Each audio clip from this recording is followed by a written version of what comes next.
Josué capítulo 5.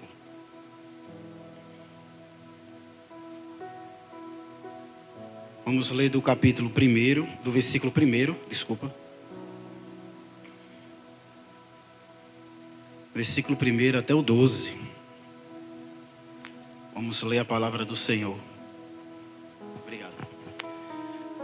Sucedeu que, ouvindo todos os reis dos amorreus, que habitavam desde o lado do Jordão ao ocidente, e todos os reis dos cananeus que estavam ao pé do mar que o Senhor tinha secado as águas do Jordão, de diante dos filhos de Israel, até que passamos, desmaiou-se-lhes o coração, e não houve mais alento neles, porque causa dos filhos de Israel. Naquele tempo, disse o Senhor a Josué: faze facas de pedeneira, e passa de novo a circuncidar os filhos de Israel. Então Josué fez para si facas de pedeneira, e circuncidou os filhos de Israel em Gibeate Aralote. Foi esta a razão porque Josué os circuncidou. Todo o povo que tinha saído do Egito,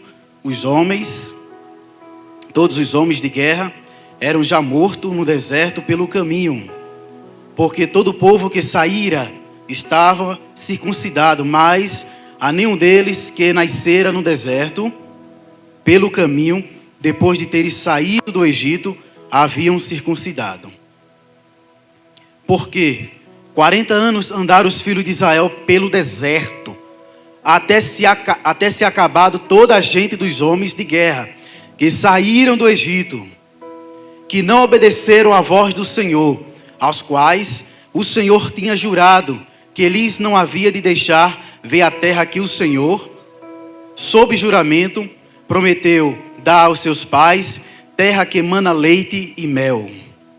Porém, em seu lugar pôs os seus filhos, e este Josué circuncidou. Porquanto estavam circunciosos, porque os não circuncidaram no caminho. Tendo sido circuncidado toda a nação, ficaram no seu lugar no arraial, até que sararam. Disse mais o Senhor a Josué: hoje removi de vós o opróbrio do Egito, pelo que o nome daquele lugar se chamou Gilgal, até o dia de hoje. Estando, pois, os filhos de Israel acampados em Gilgal, celebraram a Páscoa no dia 14 do mês, à tarde, nas campinas de Jericó. Comeram do fruto da terra. No dia seguinte, Páscoa, pães asmos e cereais tostados comeram nesse mesmo dia. No dia imediato, depois que comeram do produto da terra, cessou o maná, e não tiveram mais os filhos de Israel, mas naquele ano comeram das novidades da terra de Canaã. Amém, irmãos?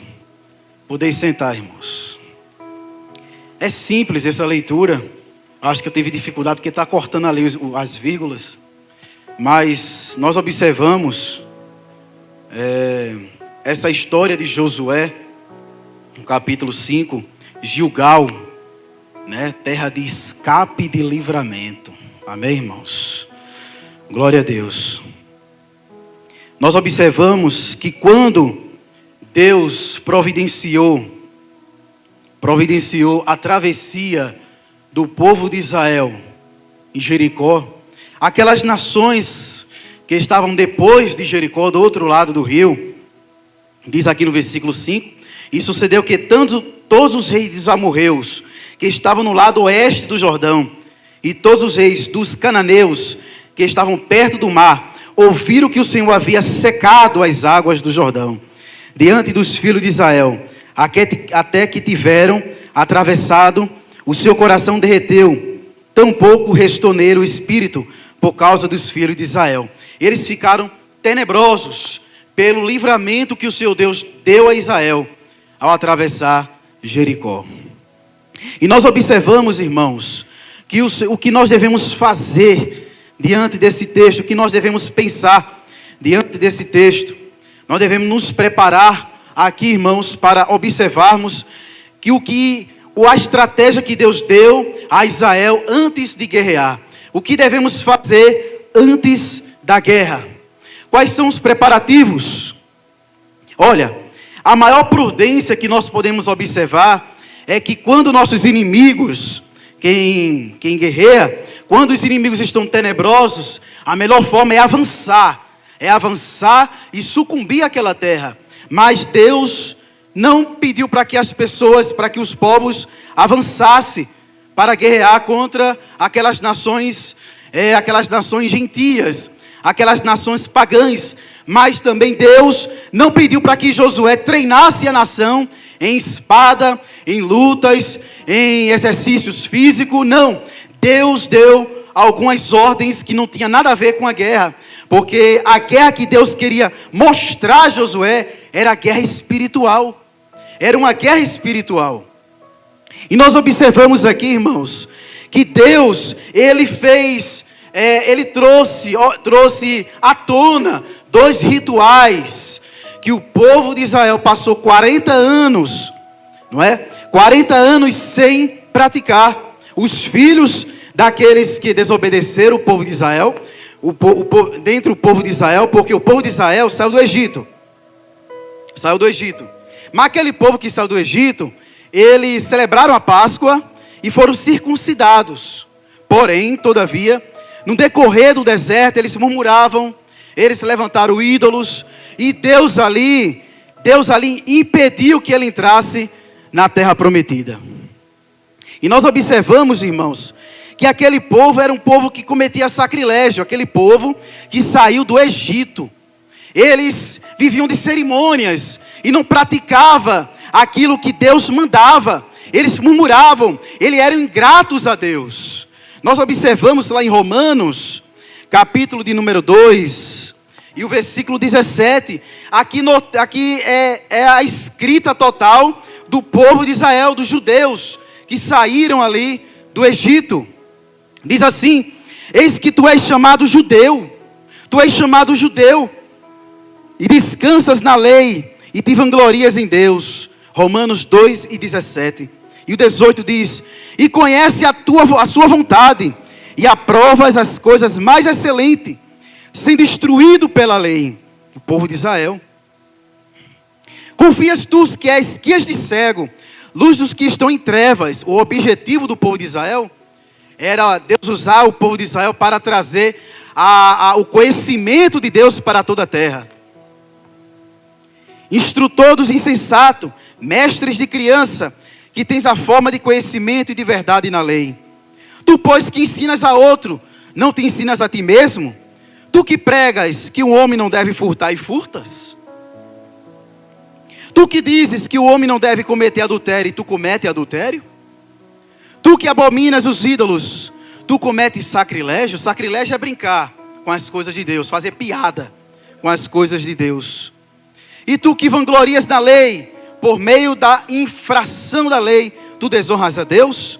Porque o nome de Deus é blasfemado entre os gentios por causa de vós. Como está escrito, o foco aqui está o nome de Deus. Você pode ver de Gênesis até Apocalipse, para que o nome de Deus não seja envergonhado. Deus sempre dá um livramento, Deus sempre levanta o profeta, Deus sempre estrutura algo. Porque a circuncisão é verdadeiramente proveitosa se tu guardares o quê? A lei. A circuncisão, a prática, em Josué capítulo 5, versículo 2, foi a circuncisão. A circuncisão era uma forma, é uma aliança que Deus fez com Abraão, para mostrar ao povo de Israel, para fazer eles lembrarem da promessa que foi feita a Abraão. Mas aqui em Romanos diz que não adianta você praticar a circuncisão se tu não obedece à lei. Então aquele povo que saiu do Egito desobedeceram a Deus. Mas eles geraram filhos. E aqueles filhos daqueles desobedientes que morreram no deserto com o decorrer do tempo, não praticaram essas leis, que era a circuncisão e a Páscoa. Eles não tinham conhecimento disso. Aí Deus dá a ordem a Josué. Deus dá a ordem a Josué para que Reúna o povo, pegue facas de pedra e circuncide todos os homens daquele lugar, para que todo o povo seja circuncidado, para que eles façam lembrar, para que eles possam lembrar da aliança que Deus fez a Abraão, a Isaac e a Jacó. Antes, o corte da carne é um símbolo de separação do pecado, de impureza. Mostra aí a marca do Senhor Jesus, da marca de Deus para o povo de Israel, simbolizando aí que Deus resgatou esse povo, santificou, separou, apesar que tem alguns meios, alguns caminhos, né? Questão de saúde, para não haver infecções urinárias, para que os homens possam guerrear e não morrer ali no deserto. E também a facilidade de gerar filhos. Por isso que o povo de Israel, por ser circuncidado, tinha mais facilidade de gerar filhos. E o povo de Israel crescia grandemente, cumprindo a promessa do Senhor que foi feita a Abraão, que serás bendita sobre todas as nações da terra. Então, o corte da carne é o símbolo da separação do pecado e da impureza. Antes, irmãos, de observar, antes de ficarmos focados só no ritual religioso, isso quer dizer, isso nos mostra mais, nos eleva mais para uma batalha espiritual, para mostrar, para lembrar o povo de Israel, tudo aquilo que nos distancia de Deus, deve estar longe de nós também. A guerra começa com a entrega do coração. A guerra não começava, Deus não queria mostrar a Josué que a guerra não começava no treinamento com espadas, não começava em fazer exercícios físicos, mas começava no coração, começava na estrutura, começava na santificação. Lá em Romanos capítulo 12, diz assim a palavra do Senhor. 12:1. Romanos capítulo 12, versículo 1. Romanos 12 e o versículo 1. Rogo-vos, pois, irmão, pelas misericórdias de Deus, que apresentei o vosso corpo por sacrifício vivo, santo e agradável a Deus, que é o vosso culto racional. Eles tinham que estar diante de Deus dessa forma, em um sacrifício vivo. A geração que cresceu no deserto nunca havia sido circuncidada, e agora é a hora de Deus renovar sua aliança. A circuncisão simboliza um novo começo. A guerra não é apenas externa, mas uma transformação interna. Tem momentos em nossa vida que devemos fazer um setup em nossas vidas. Às vezes estamos dando tiro no escuro, não sabemos para onde ir, não sabemos aonde era o caminho, qual é o caminho, igual a Tomé, não sabe quem é a verdade ou a vida. Jesus chegou diante deles, dos discípulos, e disse: eu sou o caminho, a verdade e a vida, e ninguém vem ao Pai a não ser por mim. Às vezes, irmão, às vezes não, mas sempre devemos fazer um setup em nossas vidas, começar do zero, levantar-me-ei e irei ter com meu Pai. Tem que começar do zero, tem que tomar atitude. E aqui o Senhor Deus estabelece esse ritual da circuncisão. A circuncisão também é uma ação que remove o estigma do passado. Deus quer nos libertar das cadeias do passado para nos dar um futuro de vitória. Deus, irmãos, estava aí preparando o caminho. Estava preparando o caminho para o povo de Israel, para que dê livramento e escape das mãos dos amorreus, das mãos daquele povo de Jericó, povo pagão, da qual Deus usou o povo de Israel como juízo para aquele povo pagão. Então, irmãos, nós podemos observar, irmãos, essa grande estrutura, esse grande ritual que Deus estabeleceu.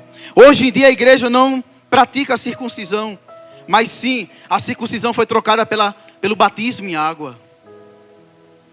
O batismo em água é nascer de novo, é morrer para o mundo e nascer. É uma simbologia que mostra que você morreu para o mundo e está vivo para Deus. Meus irmãos, mas para ser salvo precisa ser batizado em águas? Não, mas todo salvo almeja ser batizado em águas. Então, batismo em água é sepultamento. Então, Deus, Jesus Cristo estabeleceu no lugar da circuncisão para a igreja do Senhor. É o batismo, é o sepultamento. Aquele que crê será salvo. Aquele que crê e for batizado será salvo. E quem não crê será condenado. Nós observamos, irmãos, que o Senhor Jesus Cristo estabeleceu isso para a igreja. A segunda preparação do povo de Israel, irmão, era a Páscoa. No versículo 10, diz assim a palavra do Senhor: e os filhos de Israel acamparam em Gilgal e celebraram a Páscoa no 14º dia do mês, ao entardecer nas planícies de Jericó. Os cristãos não celebram Páscoa. Nós celebramos a Santa Ceia. Jesus Cristo, quando reuniu os discípulos, matou, alguns possam imaginar que ele mandou atrás do pão e do vinho, não, ali foi depois. Pegou o cordeiro, as ervas amargas, os pães sem fermento, matou o cordeiro, preparou assado, sem tempero, colocou na mesa, e ali praticou a Páscoa com os discípulos. Ao comerem a Páscoa, ao ficarem satisfeitos com as ervas amargas, para lembrar dos dias amargos do Egito, e do cordeiro para lembrar do livramento que Deus fez, quando ele pediu para colocar o sangue nos umbrais da porta, e o anjo da morte passou. Jesus Cristo, aproveitando esse momento, vamos trocar isso aqui agora. Agora não será Páscoa, será Santa Ceia. Tomou o cálice e o pão e disse: comei, que este daqui é a minha carne, e bebei, que este daqui é o meu sangue. Fazei isso em memória de mim, até aquele grande dia venha, e que possamos comer junto com o nosso Pai. Então, irmãos, a Páscoa, que é a Santa Ceia hoje, é o memorial de libertação do povo de Israel da escravidão egípcia. E nesse momento também simboliza a lembrança da graça divina que os protegeu e sustentou durante a caminhada no deserto. A celebração da Páscoa agora na terra prometida sinaliza a transição de uma jornada de libertação em uma jornada de conquista. A Páscoa nos lembra da salvação de Deus no passado. Antes de avançarmos para o futuro, devemos lembrar e celebrar com fidelidade a Deus o que Deus fez em nosso passado. Deus nos resgatou das trevas para a sua maravilhosa luz e nos levou para o reino do Filho do seu amor. Glória a Deus.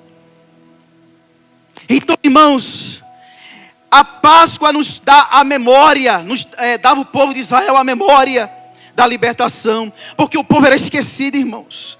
Deus fazia milagres, daqui a pouco o povo estava murmurando. O povo era esquecido, e é necessário a igreja praticar a Santa Ceia, porque a gente é esquecido. Nós precisamos voltar à memória de que Cristo fez na cruz do Calvário. Glória a Deus. Jesus Cristo morreu, pendurado numa cruz, para nos salvar dos nossos delitos e pecado. Deus agradou em moê-lo. Vamos lá, o que Deus fez com seu filho? Isaías. Não marquei aqui no esboço, mas está lá em Isaías. Capítulo de número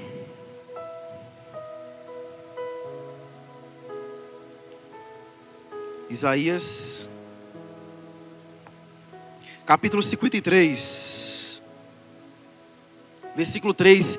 E ele é desprezado e rejeitado dentre os homens, o homem de dores e familiarizado com a tristeza. E nós escondemos dele a nossa face. Igualmente, ele foi desprezado e nós tivemos por nada. Certamente ele suportou nossas dores e carregou nossas tristezas. Contudo, nós os considerávamos atingido, ferido de Deus e afligido. Porém, ele foi ferido por nossas transgressões, ele foi esmagado por nossas iniquidades. O castigo que nos traz a paz estava sobre ele, e pelos açoites que feriram nós somos curados. Todos nós como ovelha temos nos desviado, nós temos nos afastado, cada um para o seu próprio caminho, e o Senhor tem posto sobre ele a iniquidade de todos nós. Quando Jesus Cristo morreu na cruz do Calvário, algo bem espiritual aconteceu. Foi Deus que quis massacrar Jesus Cristo. A ira de Deus, que era para cair sobre nós, caiu sobre seu Filho.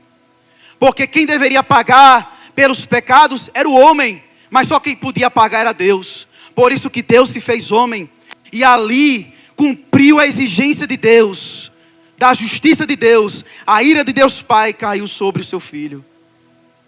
E Deus, quando morreu, Jesus Cristo, quando morreu na cruz do Calvário, nos 3 dias que ele estava ausente, aqueles que morriam na lei do Senhor e obedecia, ficava em um lado, que era o seio de Abraão, e no meio desse estava o abismo, onde era o tetrarca, onde ficam os demônios alojados, que serão soltos na grande tribulação. E do outro lado fica o Seol, onde aqueles ímpios que não praticavam a lei e não guardavam a lei do Senhor ficava. Por isso que o rico Lázaro, o rico ficava de um lado e Lázaro ficava de outro, e ele pedia, gritava, para molhar a ponta do seu dedo, para ele pudesse se satisfazer, porque o calor era muito grande, aonde ele estava, que era o Hades, e o seio de Abraão, e no meio o abismo, onde é o Tártaro, onde ficam os demônios, que serão soltos na grande tribulação. Jesus Cristo chegou, pregou o evangelho para aqueles que morreram na lei. Olha, eu sou a lei cumpriu em mim, pegou esses homens e levou para o terceiro céu, e ali estabeleceu a ordem no céu e no cósmico. E o Senhor Jesus Cristo deu dons para aqueles homens, e estão no terceiro céu. E depois desse momento que Jesus Cristo fez, ele ali veio à terra, ressuscitou ao terceiro dia, e se revelou para os seus discípulos. A morte de Cristo, né? É mais adiante do que nós pensamos. Fez muita coisa no reino espiritual e no físico. Amém, irmãos? É igual quando Jesus Cristo falou, Lázaro, vem para fora. Não só foi simplesmente lá para fora. Jesus foi lá no céu, buscou a alma de Lázaro, colocou no corpo dele, transformou sua carne, e ali ele ressuscitou. Então, irmãos, a Páscoa mostra aqui a libertação do povo judeu, quando estava ali no deserto. E Deus deu outra ordem, irmãos, lá no versículo 12. Em Josué capítulo 5, versículo 12. Diz assim: e cessou o maná da manhã, após ele terem comido do velho grão da terra. Os filhos de Israel também não tiveram mais o maná, mas naqueles anos eles comeram do fruto da terra de Canaã. Amém, irmãos? Não foi uma ordem, não foi uma ordem, foi o cessar do maná.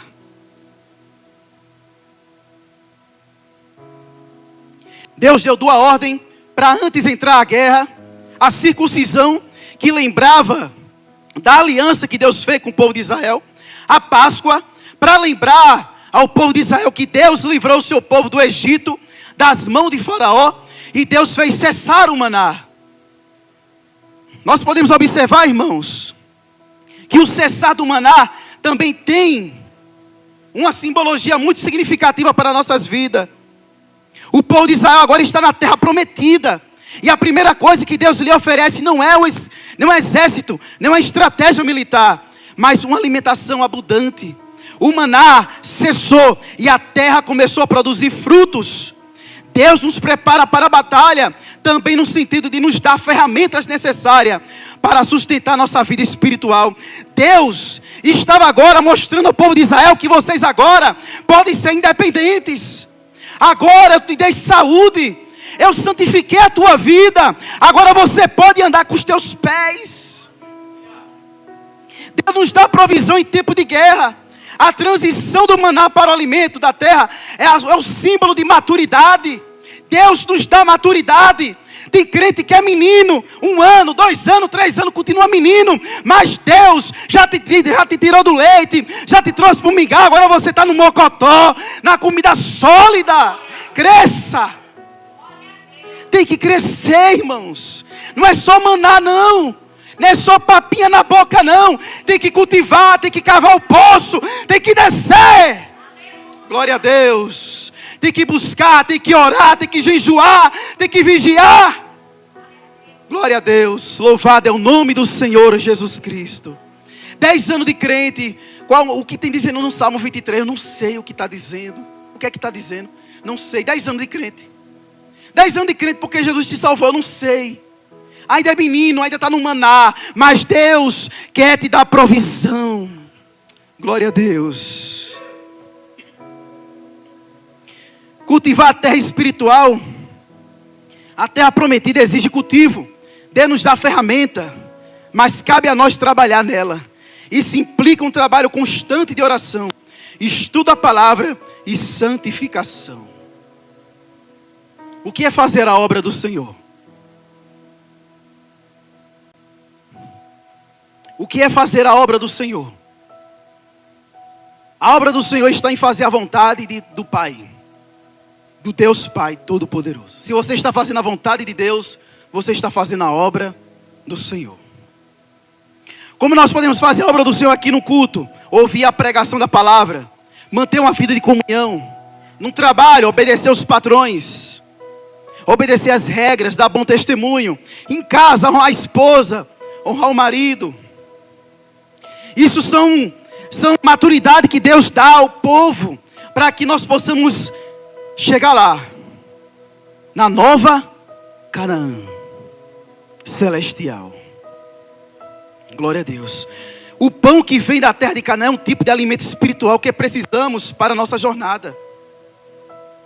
Em tempos de batalha, nossa alimentação espiritual, através da palavra e da comunhão com Deus, nos dá força para vencer.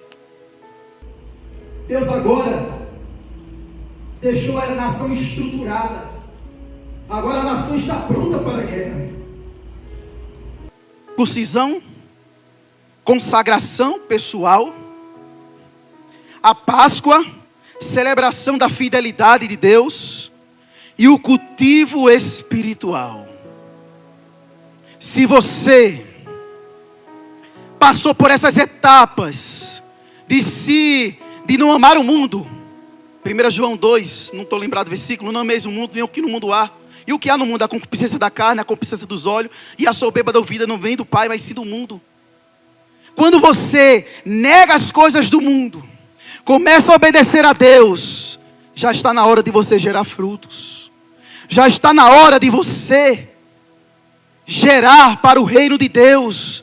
Já está na hora de você sair da mermice. Já está na hora.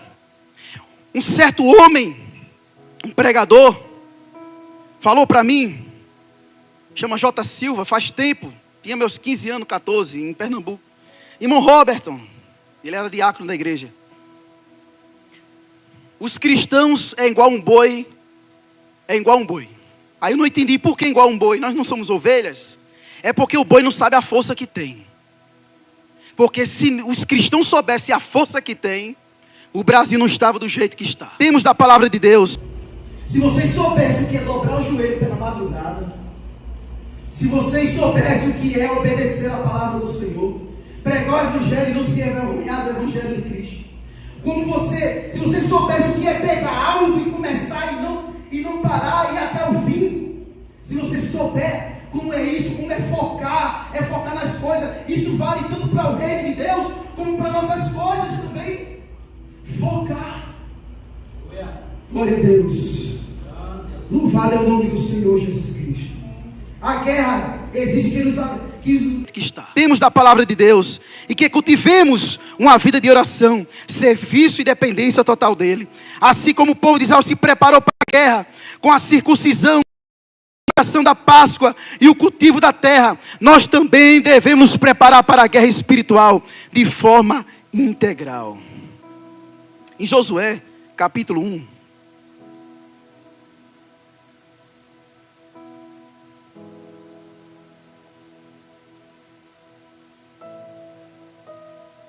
versículo 7. Josué capítulo 1, versículo 7. Glória a Deus. Tão somente ser forte e muito corajoso para teres cuidado de fazer segundo toda a lei. Aqui é engraçado que Deus, de novo, ser forte e corajoso. Eu acho que se a gente tapasse aqui e botasse ser forte e corajoso, a gente ia saber. Ser forte e corajoso para guerrear. Ser forte e corajoso para vencer a batalha. Mas não, Deus fala ser forte e corajoso para quê? Para guardar a sua lei. Precisa de mais coragem para guardar a palavra de Deus do que guerrear contra os amorreus. Precisa de mais coragem para tu ser crente de verdade do que você querer tentar atravessar o mar com as tuas próprias forças. Precisa de mais coragem, tão somente ser forte e muito corajoso. Para quê? Para teres cuidado de fazer segundo toda a lei que meu servo Moisés te ordenou. Tem gente que pensa, que pega esse versículo, irmão, enfrenta essa batalha, ser forte e corajoso. Não, pega essa Bíblia e ser forte e corajoso. Glória a Deus. Abre a tua Bíblia e ser forte e corajoso para cumprir o que está escrito. Depois você vai para a batalha. Para a batalha não precisa ser forte e corajoso não. Mas aqui, irmão, precisa ser forte e corajoso. Porque não precisa ser forte e corajoso na batalha. Porque a batalha é do Senhor. A batalha é de Deus. É Ele que vai guerrear por você. Não precisa mover uma unha. Agora obedeça a voz do Senhor. E nela não te desvie nem para a direita e nem para a esquerda. Glória a Deus. Seja forte e corajoso para enfrentar o teu marido que não é crente. Não adianta ser forte e corajoso para enfrentar aquele que está te perseguindo. Não. Seja forte e corajoso para obedecer a Deus. E deixa aqueles que te rodeiam com Deus. Glória a Deus. Aquele que habita no esconderijo do Altíssimo, a sombra do Onipotente descansará. Direi do meu Senhor, fica lá debaixo das asas do Altíssimo. Direi do meu Senhor, Ele é meu Deus, um refúgio, a minha fortaleza. E nele esperarei, nele confiarei. Porque Ele me livrará do laço do passarinheiro e da peste perniciosa. 1000 cairão ao meu lado, 10.000 à minha direita, mas eu não serei atingido, porque Tu, ó Senhor, és o meu refúgio. Glória a Deus. Seja forte e corajoso. Toda vez que você for ler esse versículo e achar que é ser forte e corajoso para enfrentar, não é isso não. É ser forte e corajoso para acordar de manhã cedo, abrir essa Bíblia, ler ela e obedecer o que está nela. Amém, irmãos? Que Deus os abençoe.